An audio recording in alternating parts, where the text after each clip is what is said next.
Hi friends, welcome to our channel భూమి sparkles. ఈ వీడియోలో మనం పీర్ టీచింగ్ రికార్డ్స్లో ఎవాల్యూషన్ ఫామ్స్ ఉంటాయి కదా, అంటే ఫీడ్బ్యాక్ షీట్స్ అని. సో ఫీడ్బ్యాక్ షీట్స్ అని అంటారు వీటిని. బట్ ఎవాల్యూషన్ ఫామ్స్ గురించి చెప్పండి, పీర్ టీచింగ్లో అటాచ్ చేసే ఫామ్స్ గురించి చెప్పండి అని ఒక 2-3 మెంబర్స్ అడిగారు. రెగ్యులర్ వాళ్ళకి ఇవి కంపల్సరీ నీడ్ అని తెలుసు, ఇర్రెగ్యులర్ వాళ్ళకి కూడా పెట్టమంటున్నారని నాకు తెలియదు. సో అందుకని నేను లైట్ తీసుకున్నా. సో ఎక్కువ మంది ఛానల్లో ఇర్రెగ్యులర్ స్టూడెంట్సే చూస్తారు కాబట్టి అంత ఎక్కువ నీడ్ ఏమి ఉండదు అని చెప్పి నేను చెప్పలేదు. బట్ రీసెంట్లీనే నేను కాలేజ్కి వెళ్ళి అక్కడ ప్రిన్సిపల్ సార్ వాళ్ళని అడిగిన. సో ఈ ఫీడ్బ్యాక్ షీట్స్ సో అందరికీ నీడ్ అయినా, రెగ్యులర్ అందరికీ నీడ్ అయినా అంటే సో అందరికీ నీడే ఉంటుంది. బట్ రెగ్యులర్ వాళ్ళు క్లాస్ చెప్తారు కాబట్టి ఆ షీట్స్ అనేవి, ఫీడ్బ్యాక్ షీట్స్ అనేవి ఫిల్అప్ చేస్తారు అప్పటిదప్పుడు అదే క్లాస్లో. బట్ ఇర్రెగ్యులర్ వాళ్ళు అలా పీర్ టీచింగ్ క్లాసెస్కి అటెండ్ అవ్వరు కాబట్టి వాళ్ళు ఫిల్అప్ చేసేసుకొని రికార్డ్లో అటాచ్మెంట్ చేయాలి ఖచ్చితంగా. లేదంటే రికార్డ్ సబ్మిషన్ అప్పుడే సార్ వాళ్ళకి ఇస్తే ఫిల్అప్ చేస్తారు అని చెప్పిర్రు. సో మీరు పీర్ టీచింగ్ క్లాసెస్కి వెళ్ళాల్సిన అవసరం లేదు. ఇప్పుడు పీర్ టీచింగ్ యాక్టివిటీ నడుస్తుంది కదా, ఈ హాలిడేస్ తర్వాత మేబీ స్టార్ట్ అవుతుందంట. సో కాలేజ్ని బట్టి ఉంటుంది అది. బట్ ఈ వీడియోలోనైతే ఈ ఫీడ్బ్యాక్ షీట్స్ గురించి తెలుసుకుందాం. సో ఇవి ఎలా ఫిల్అప్ చేయాలి, ఎవరు ఫిల్అప్ చేస్తారు, ఫీడ్బ్యాక్ షీట్స్ 3 ఉన్నాయి కదా, ఈ 3 ఎవరు ఫిల్అప్ చేయాలి, ఎలా ఫిల్అప్ చేయాలి, ఎక్కడ అటాచ్ చేయాలి అని. సో ఈ వీడియో అందరికీ యూస్ఫుల్ అవుతుంది. పీర్ టీచింగ్ రికార్డ్స్ అనేవి మన అందరికి ఉంటాయి కదా, ఏ మెథడాలజీ అయినా ఉంటాయి, మ్యాథ్స్ అయినా, బయాలజికల్ సైన్స్ అయినా, సోషల్ సైన్స్ అయినా, హిందీ అయినా, ఈ పీర్ టీచింగ్ రికార్డ్స్ అనేవి కామన్ కదా అందరికీ. సో అందరికీ ఈ వీడియో యూస్ఫుల్ ఉంటుంది. సో మీరు మన ఛానల్ని ఫస్ట్ టైం చూస్తున్నట్లయితే మన ఛానల్కి ఒక లైక్ చేయండి, షేర్ చేయండి, సబ్స్క్రైబ్ చేయండి. సో ఊరికినే చూసి వెళ్తే ఏం యూజ్ ఉండదు కదా, మాకేం యూజ్ ఉండదు. సో నెక్స్ట్ వీడియోకి జస్ట్ కొంచెం మోటివేషన్ లాగా అంతే. సో అది మీ ఇష్టం, చేస్తే చేయండి లేదంటే లేదు. సో ఫస్ట్ ఫీడ్బ్యాక్ షీట్స్ అనేవి 3 ఉంటాయి. ఈ 3 ఉంటాయి. ఈ 3 అంటే ఒక షీట్ ఏమో ఇప్పుడు ఇక్కడ కనిపిస్తుంది కదా, teaching evaluation format for teacher educator అని. సో ఇది ఎవాల్యూషన్ ఫార్మెట్. సో ఇది ఎవరు ఇస్తారంటే ఇప్పుడు కాలేజ్లో, మన బీఎడ్ కాలేజ్లో మన సార్ ఉంటారు కదా, ఇప్పుడు మనకి సబ్జెక్ట్ టీచ్ చేసే సార్, మెథడ్ 1 టీచ్ చేయంగా ఉండే సార్లు ఉంటారు కదా, ఆ సారు మనకి రేటింగ్ ఇస్తారు. సో మనం పీర్ టీచింగ్ క్లాస్ అంటే వాళ్ళే ఒక టాపిక్ ఇస్తారు మనకి, ఐదర్ సబ్జెక్ట్ రిలేటెడా లేదంటే మన పెడగాగి రిలేటెడా, స్కూల్ సబ్జెక్ట్ రిలేటెడా ఇస్తారు.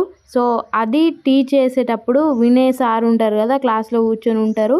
సో వాళ్ళు ఈ ఫామ్ ఫిల్అప్ చేయాలి. ఇర్రెగ్యులర్ వాళ్ళకైతే సో అక్కడ కాలేజ్లోకి వెళ్ళి ఫిల్అప్ చేయమంటే చేస్తారు, లేదంటే మనమే ఏదో ఒక రేటింగ్ ఇచ్చేసుకోవాలి, ఏం చేస్తాం ఇంకా. సో ఫస్ట్ చూద్దాం. సో ప్రిలిమినరీ ఇన్ఫర్మేషన్ అంటే మనదే, name of the student teacher అంటే మన నేమే ఉంటుంది. సో మీ మెథడ్ ఏంటి, రూల్ నెంబర్, కాలేజ్ నేమ్ అవన్నీ వేసేసుకొని. ప్లానింగ్ అంటే ఏంటి అంటే స్టేట్మెంట్ ఆఫ్ ఎకడమిక్ స్టాండర్డ్స్. ఇప్పుడు ఎకడమిక్ స్టాండర్డ్స్ ఉంటాయి కదా, ప్రాబ్లమ్ సాల్వింగ్ కానీ, విజువలైజేషన్ కానీ, సో టీఎల్ఎం యూజ్ చేయడం కానీ, అవన్నీ ఉంటాయి ఎకడమిక్ స్టాండర్డ్స్. సో మీ మెథడ్ మీ సబ్జెక్ట్కి బేస్ చేసుకొని ఎకడమిక్ స్టాండర్డ్స్ ఉంటాయి కదా, ఆ ఎకడమిక్ స్టాండర్డ్స్ వైజ్ చెప్తుండ్రా లేదా అని రేటింగ్. అంటే ఇక్కడ 5 అంటే ఏంటి అంటే ఎక్సలెంట్ అని, 4 అంటే కొంచెం తక్కువ అని, 3 అంటే గుడ్ అని, 2 అంటే లో అని, 1 అంటే బ్యాడ్ అని. సో ఇలా ఉంటాయి. సో ఆ రేటింగ్ అన్నట్టు ఇప్పుడు మనం ఒక ఛానల్కి కానీ ఏదైనా సినిమాకి కానీ ఇట్లా రేటింగ్ ఇస్తాం కదా, బాగుందా బాగాలేదా, రేటింగ్ ఎంత ఇస్తారు అని. సో అలా ఇది మన క్లాస్ చెప్పడానికి, మన టీచింగ్ స్కిల్కి ఒక టైప్ ఆఫ్ రేటింగ్ అన్నట్టు. So next execution. సో క్లాస్ని ఎలా ఇనిషియేట్ చేస్తున్నారు, మోటివేట్ చేస్తున్నారు. ఫస్ట్ మనం చెప్పే టాపిక్ని బయట టాపిక్ నుంచి తీసి చెప్తాం కదా, టాపిక్ అనౌన్స్మెంట్ని. సో బయట ఒక మ్యాటర్ని తీసుకొని ఆ మ్యాటర్ని ఎక్స్ప్లెయిన్ చేసి, సో ఆ మ్యాటర్ని బేస్ చేసుకొని ఈరోజు ఈ టాపిక్ చెప్తున్నాం అన్నట్లా చెప్తాం కదా. సో అవన్నీ అన్నట్టు మైండ్ మ్యాపింగ్ కానీ ఇవన్నిటికి మనం ఎలా చెప్తున్నాం అనేది వాళ్ళు క్యాచ్ చేస్తారు. సో క్యాచ్ చేసి మనకు రేటింగ్ ఇస్తారు. సో ఇది మన సార్ వాళ్ళు ఇస్తారు. ఫస్ట్ ఫీడ్బ్యాక్ షీట్ ఎవరు ఇస్తారంటే మన కాలేజ్లో ఉన్న సారు, ఆ సార్ ఇస్తారు. నెక్స్ట్ ఇక్కడ ఫార్మెట్ 2B అని కనిపిస్తుంది కదా, ఇది పీర్ అబ్జర్వర్స్. అంటే మన కోట్రైన్స్ ఉంటారు కదా, కోట్రైన్స్ అంటే మళ్ళీ ఎవరు అనుకోకుండ్రి, మన ఫ్రెండ్సే, మన బీఎడ్లో ఫ్రెండ్స్ ఉంటారు కదా, వాళ్ళు కూడా మన క్లాస్ వింటారు కదా క్లాస్లో కూర్చొని. సో వాళ్ళని పీర్ అబ్జర్వర్స్ అంటారు. సో ఇదైతే ఈజీగానే మనము చేయించుకోవచ్చు. సో ఎందుకంటే ఫ్రెండ్స్ ఉంటారు కాబట్టి వాళ్ళకొక షీట్ ఇచ్చి చేయండి అంటే చేస్తారు వాళ్ళే, మనకు ఇర్రెగ్యులర్ అయినా కూడా.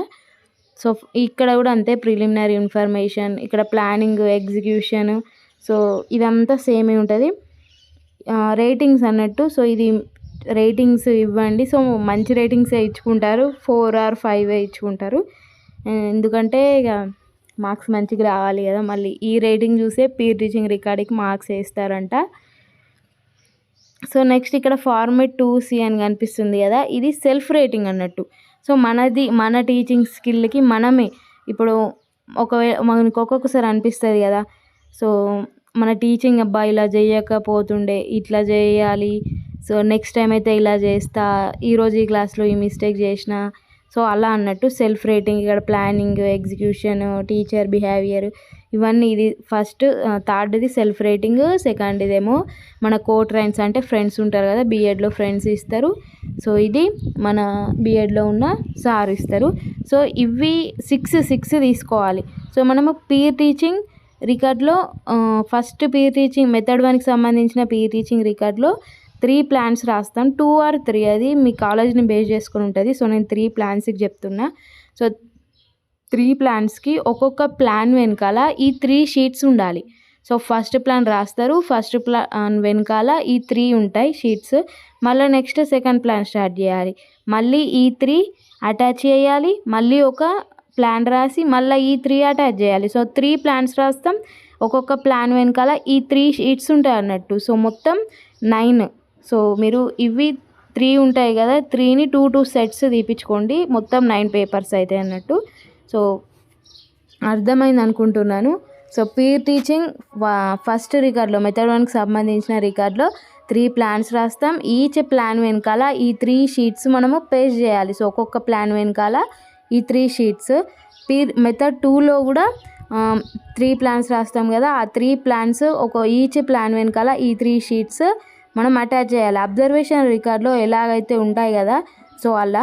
సో ప్లాన్కి బిఫోరా ఆఫ్టరా అది మీ ఇష్టం, బట్ ఒక్కొక్క ప్లాన్కి అయితే ఈ 3 షీట్స్ అటాచ్ చేయాల్సి ఉంటుంది. మీరు అదేంటి ప్రింట్అవుట్ తీయించుకొని నేను టెలిగ్రామ్ ఛానల్లో ఇవి పోస్ట్ చేస్తా, అదేంటిది టెలిగ్రామ్ ఛానల్లో పెడతాను. సో మీరు ప్రింట్అవుట్ తీసుకొని పీర్ టీచింగ్ రికార్డ్లో పిన్ చేయండి, ఆర్ కొంచెం ఏదైనా ప్లాస్టర్ గమ్ ఏదో వేసి పేస్ట్ చేయండి. సో 3 ప్లాన్స్ 2 ప్లాన్స్ రాస్తే ఒక ప్లాన్ తర్వాత ఈ 3 షీట్స్ రావాలి, మళ్ళీ నెక్స్ట్ సెకండ్ పీరియడ్ ప్లాన్ రాసినాక మళ్ళీ ఈ 3 షీట్స్ రావాలి. సో ఇంకేదైనా డౌట్ ఉంటే నన్ను అడగండి. సో ఇంతకంటే మంచిగా నాకు ఎక్స్ప్లెయిన్ చేయడానికి రావట్లేదు. So thank you for watching. ఇంకేదైనా డౌట్ ఉంటే అడగండి, టెలిగ్రామ్ ఛానల్లో జాయిన్ అవ్వండి.